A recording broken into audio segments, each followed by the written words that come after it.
Hey guys, welcome to the Shipyard Late Night Edition. Well, late night for me. It's 12:45 a.m. Uh, yeah. So, maybe you've been living under a rock. Maybe you've not been on WizKid's Twitter page or Facebook, and you've missed previews. Well, I don't blame you. They have not been the most widely publicized cards, so that's life sometimes. I've been meaning to do these kind of day by day, but life. Yeah. So this will probably be quick, but I wanted to go through how many are there? Four, five, six, seven, eight, nine preview cards so far. Um, they're pretty good. So let me get screen sharing set up here because, well, I think you want to see what I have to say rather than just hear me talk about it. So first up, we have the Enterprise D, and this seen from um, the starter set, the rule book.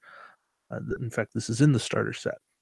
But there's a couple of things to notice, and I really want to highlight this. In the bottom right, there are now numbers. In this case, 1 of 36. The other thing is that there's a set icon. Now, the numbers themselves, not a huge deal. That makes it a little easier to figure out if you have everything. The set icons, that uh, is perhaps completionist, but it's also perhaps indicative of the ability to retire things. I know retirement is a bad word in the Star community, but who knows? Um, yeah. So this ship, Galaxy class, Galaxy Dial 4154, three crew weapon tech. I like the tech. I like the triple crew. 26 points, nice little discount, 2 point savings. All good stuff there. Named ability when defending, attacking ship rolls one less attack die. Pretty good. Combos well with shield adaptation. That's the -1 secondary weapon, -2 primary weapon. That's your rule of three right there. It, I don't know that this will ever truly replace the original starter set, the 360 Enterprise D Fire, but this with dorsals to give you back 360 fire isn't bad at all. That's a 31 point ship that fires 4 dice 360. I can think of a lot worse things to do with um, 31 points, especially in fun play, random play. It's you got to start looking at things beyond the top of the top competitive level. And I know if you do look at things solely from that competitive level, then the Enterprise D is not where you're going to go towards. Um, but um, yeah, you if if you're trying to have fun, if you're trying to look for a different Enterprise D, this is a good one. I think this is probably like a season 6, season 7 Enterprise D, whereas the starter set is definitely like a season 1 Enterprise D. And maybe the one we saw in the card pack is like a season 4 Enterprise D. Let's see. Chat is saying something about the silhouette looking wrong. I know I have, well, all of the cards here, so let me pull that up.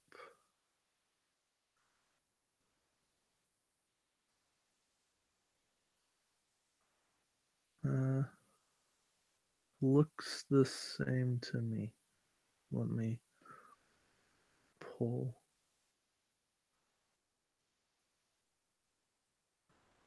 that up. Unfortunately, I can't like quick do a side by side, but that's the original Enterprise D. So that's that same ship slanting to the bottom left, nacelles in the back.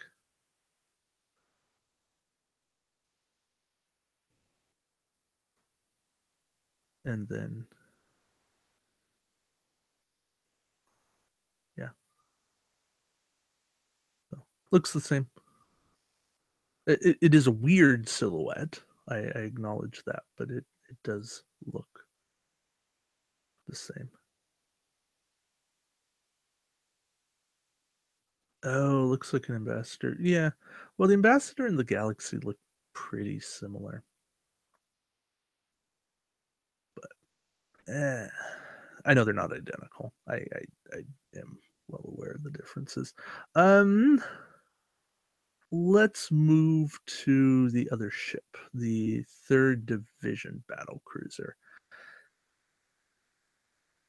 I 5165 for 33 points. It used to be 34. 34? Is that right? 10, 11, 17. Yeah, 34. Um, so 1 point savings. The named ability, bleh. The layout here, though, double crew weapon, double tech. I like that. The only weapon you need is something to give you 360 fire, at least that we've seen. There is possibility for more. Double tech is great for shroud shenanigans.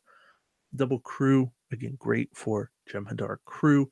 Probably getting more of those crew late down the road, later down the road, especially in a Dominion faction pack. You would hope, I would hope, but you would hope that you're getting some Jem'Hadar crew, some Dominion crew, something that Shroud will work well with. So I give this an incomplete grade, and it certainly doesn't have my hopes built up just as it is, but eh, maybe if the Jem'Hadar attack ships get really, really cheap, like dirt cheap, but I don't see it, not based on their stat line. And let's see, where else? Where do we go from here? We move to a Romulan captain. Um, no, not Monday's preview, but the older one, Aladar Jarek. Yeah, 6 skill, 5 points. That's the first thing that jumps out at me and made me go, "Oh, really?" Because this should be like 3 points. But then you read the ability. Activation phase. After an opposing ship moves, but before its perform action step, target that ship and place 2 time tokens on this card. Choose an action on the target ship's action bar other than regenerate. The target ship must perform the chosen action during its perform action step. A lot of questions that surround this. Can you choose sensor echo? If they have a means of cloaking, even if it's deleterious, and so on and so forth. Can you choose target lock, even if they have no legal ship to target lock? But even if the answer to all of that is no, and you just say, "Oh, I'm going to make you scan." Well, that's still a lot better than them being able to get battle stations or target lock. If you say, "I'm going to make you cloak," well, that's sometimes annoying for a Klingon or Romulan ship. You're controlling an action for them. Maybe they really needed to re-enable something. You combine Jarok with mutiny, and now you're controlling one ship, you're preventing another ship from performing actions. There's a good shutdown mechanic happening in this game. I don't think Jarok is the top of the top tier captains, but he's certainly something that gives Romulans a lot of flavor, a lot of spice, and he's somebody that I want to like. He's somebody I'm really inclined to like, especially hiding out on a scout or a science vessel. Yeah, he's 5 points, but I have hopes that he will be useful in some way, or that there will be some kind of talent that makes him even more useful. I don't know, but I can hope.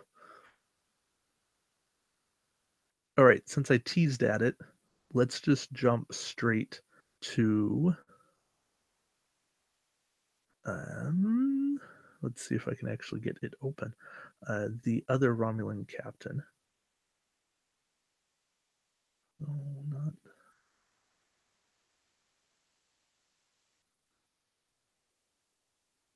this is the problem with doing everything on the fly and without preparing. And here we go.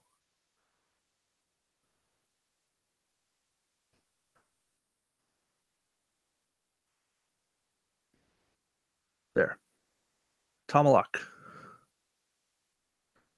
8 skill, 5 points. That alone is the Tomalak we've been waiting for. Now it gets better. Add a tech upgrade slot to this ship's upgrade bar.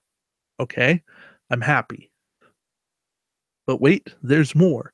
When attacking, this ship may reroll 1 attack die for each tech upgrade equipped to it. Yeah. Um, Disruptor Pulse? Anyone? Anyone? Yeah. You just reroll and reroll and reroll and reroll and keep on rerolling. Combined with interface, combined with more permanent tech. It doesn't have to be Romulan tech. It can be any kind of tech you want. Combined with whatever glorious tech are sitting in the Romulan faction pack that we've yet to see. Um, Tomalak has very quickly become my favorite Romulan captain. And that may not be saying much, because who was the competition? Sela? Granted, a good captain, but beyond that, eh? I I don't know. There there was not there were not great Romulan captains in this game, and don't try to convince me otherwise. Good admirals, not good captains. Yes, Torith is good. If you watch anything I've ever said in Warp Core Breach, Torith has always been up at the top of my Romulan captains list. Um, Terrace has potential in places. Um,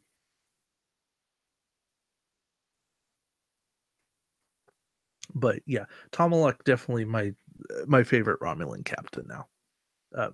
Solely because he adds a tech slot. Now, the Valdore has a tech slot. The Saran, boy, it's like these transitions are making themselves happen. The Saran has 2 tech slots because it has naturally 1. I did not think I would ever see the day where we had a Romulan ship with a built-in tech slot, and by Romulan ship, I mean a Valdore, a Romulan Valdore with a built-in tech slot. But that's not even the best part of this ship. Combat phase. After the ship attacks, the ship may perform a 2 bank, and that's green. Um, yeah, that's bank, right? Not turn. Turn would be a lot harder of a turn. Plus, it's a Valdor that's 2 points cheaper. What's not to like here? I I don't know. This is like everything I wouldn't let myself hope for in a Valdor class. It's I couldn't even admit that I wanted this. Um, Whoever's designing Romulan ships, at least, knows what they're doing. Uh, Jarok still has me a little worried on captains. They're still paying some kind of weird penalty, but ships spot on so far. Um,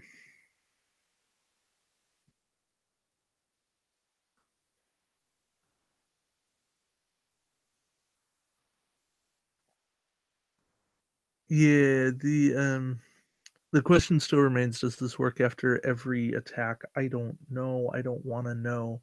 The sane part of my brain says this should only work once. The conservative part of my brain, which I know WizKids is taking a conservative approach to rulings, meaning don't break our game. Please don't break the game. Why are you guys trying to break the game? Um, and that's not me whining. That's me just saying when there's two options and one appears to be pushing the envelope, it's the other option. So, yeah, the Saran or the Saran depends on if you like wrapping things or not. Uh, a really good ship. Again, I don't think that it sees the top of competitive play, but I do think that it's going to see some table time for a lot of people. Um, let's just finish up this grouping. Here's Talok-alon. He's a 2 point Dominion crew, which 2 point Dominion crew have a pretty good success rate. You can only put them on a Dominion ship. That's what that circle icon means. Perhaps with a Dominion captain. I don't remember my icons at this point. I should probably go look that up. Um, while I look that up, let's talk about the rest of his abilities. Action, discard this tar. Wow. Action, discard this card and target all friendly ships within range 1 to 2. Place a battle station token besides this ship and all target ships. Hey, look, you finally get to target yourself with an effect. That's really cool. 2 points. I like it. It's Bohica-esque, or rather Ducat-esque. Bohica loves working with Talok-alon. I'm I'm on board with this. This is the kind of cheap upgrade I love seeing. I like that it's unique. It keeps things from breaking, shenanigans from happening too much. Um, yes. So the circle means this card must can only be equipped to a ship with a matching faction. Yes. So Dominion ship only. It's the square you have to watch out for. That's the ship with a captain of the matching faction.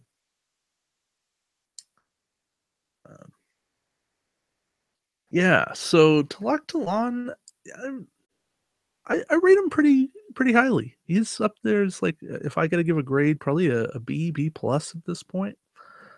I know I haven't been grading everything else. I'll wait for the full set review to actually give out grades, but know that I think highly of Talok at this point.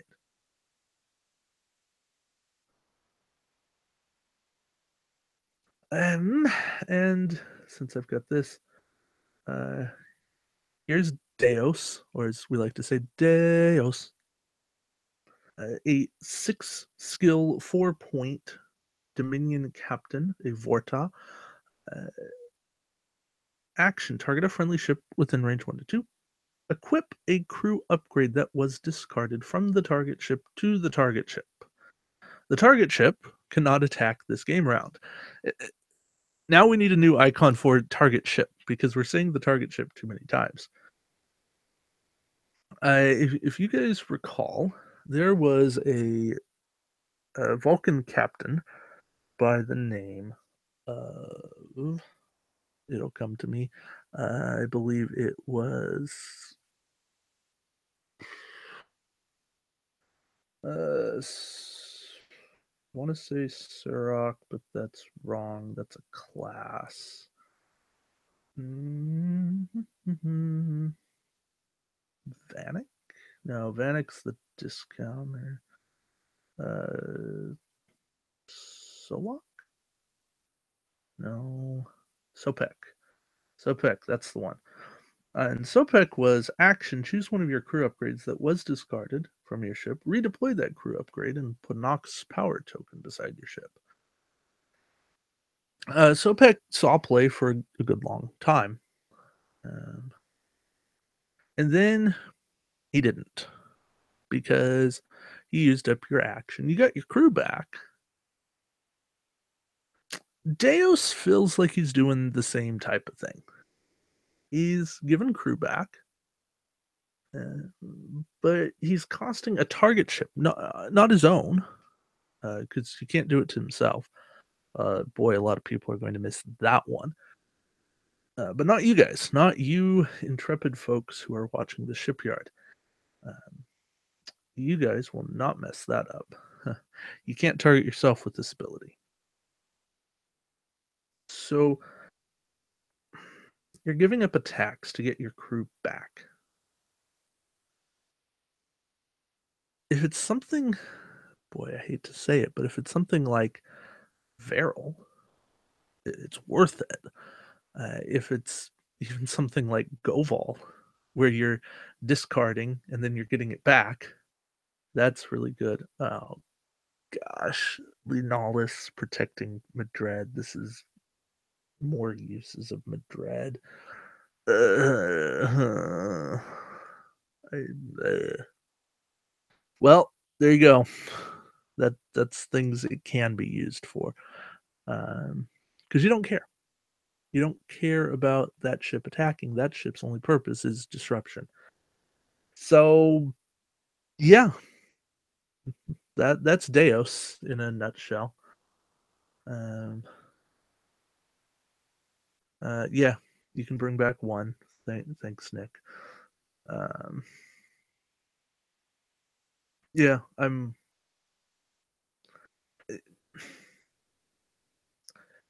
This shines on ships. Well, this shines with crew that require an action. So you move with Deus, you action, bring the crew back, and then that ship has its crew back and can perform the crew's action that round.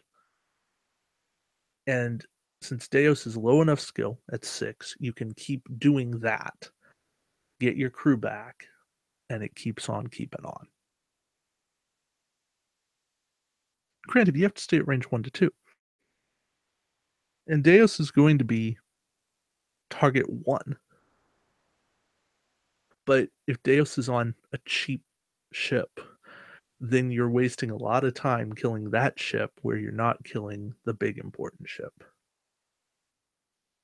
So, yeah, Deus is going to be very interesting to build with.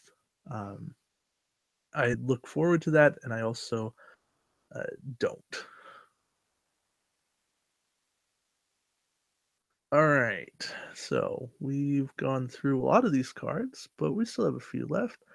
Here is the Tal Shiar subcommander. This is another interesting card. This is a 2-point, non-unique, non-ship unique, nothing special. Just run as many as you want, wherever you want them. Cards. Uh, when attacking, if this ship has an evade token, this ship may convert one of its defending ships. Sorry, this ship may convert one of the defending ship's evade results into a blank. So, get a high captain skill, like with Tomalak. Take evade as your action. Again, with Tomalak, because you've got reroll quality. Attack and make their rolls worse. I like it. It's plan. We're good there. Tal Shiar subcommander. Maybe even overpriced at 2 points, because evade is probably not the action you want, but I'm okay with that. Evade is still a worthwhile action that people need to run a little bit more of. Um, maybe not a lot more of, but a little bit more of. So, yeah, that's the sub commander, and I think it's useful. Plus, it's nice to see more Tal Shiar text. I feel the same way about Tal Shiar being in the game as I do about Tellarite. It doesn't mean anything, but it's really cool flavor. All right. That is Tal Shiar. That was, we talked about the Enterprise. We down to the last card now? I think we are. Now, that's sad. But it's actually a card I want to talk about. It is a Dominion talent, costs 5 points, all power to weapons.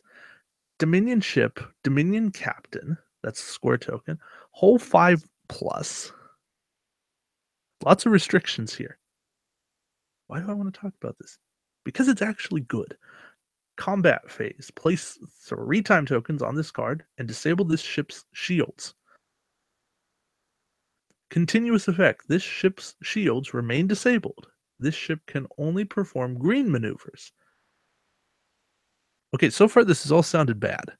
And you're going, okay, David, where's the catch? Where's the good thing? This ship rolls +3 attack dice. That's the catch.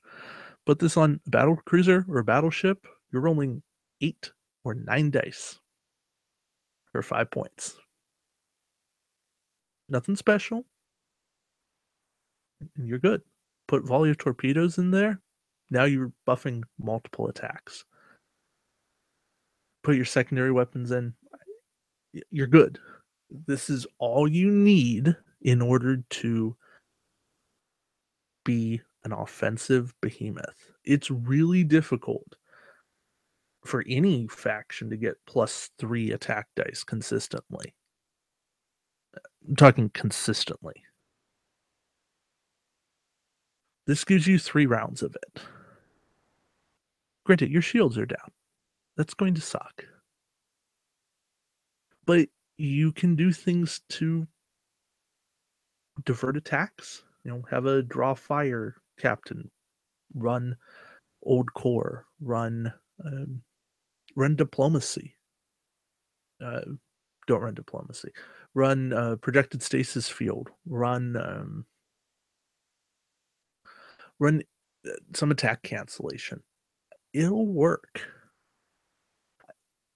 There are plenty of good ways to keep your ship alive that I don't need to go over here. But all power to weapons is finally a 5-point talent that I feel is worth the cost. I don't know that it's entirely good. That remains to be seen. But it's something I look at and I go, "Oh, that at least feels scary."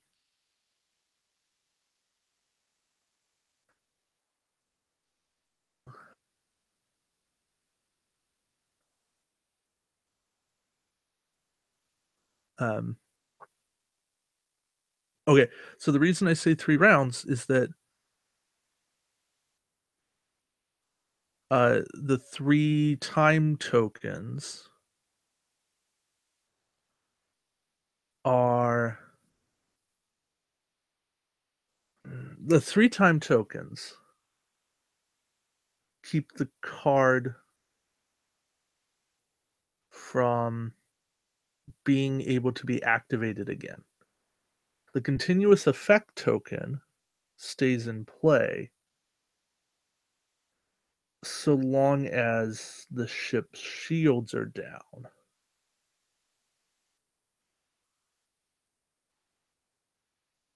Huh.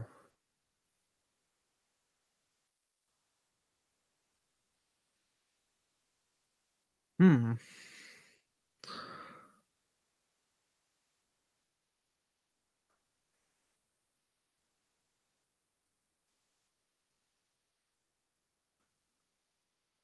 Yeah, that is going to need clarification. Because the continuous effect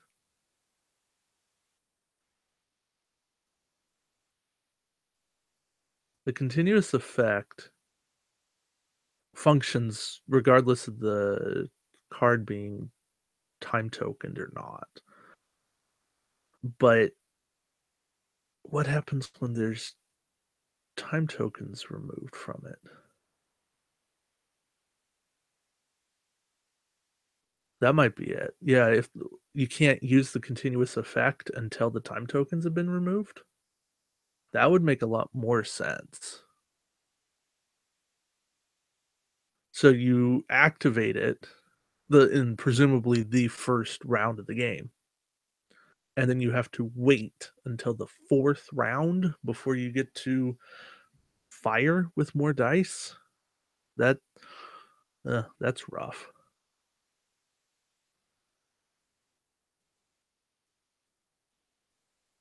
Huh. That's weird though.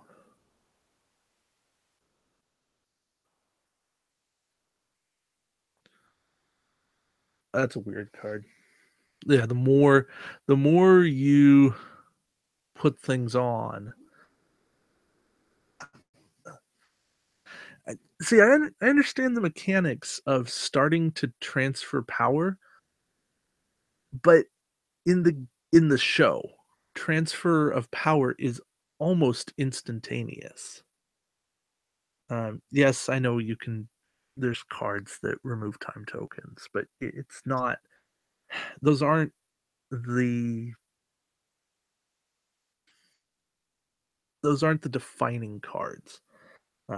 Plus, if you if you need to bring those to support a 5 point talent, it's not worth the use of that talent.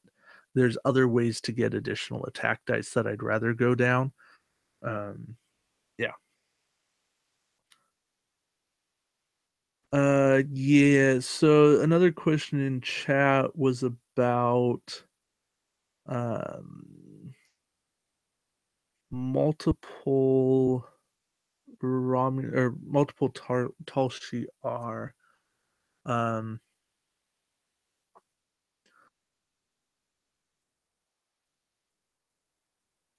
I feel like the rule there is you can only activate one ability per token.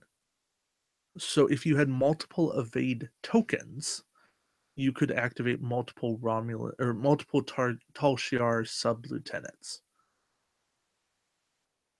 So that to me says go for it if you have a means of getting multiple evade tokens. Uh, Janeway would be the easiest and the non-retired way to do it.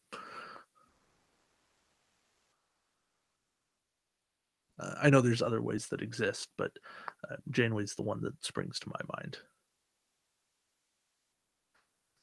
So that's what's there. WizKids has said more previews are coming out Tuesday and Wednesday. Da Vinci's DreamWorks 2, hi Stephen, has said that they're going to have at least one more preview before Thanksgiving. So Thanksgiving is next Thursday. So look forward to some more previews before that. I'll do another video by the end of the week. I'm not going to do one of these a day for like 2 cards, but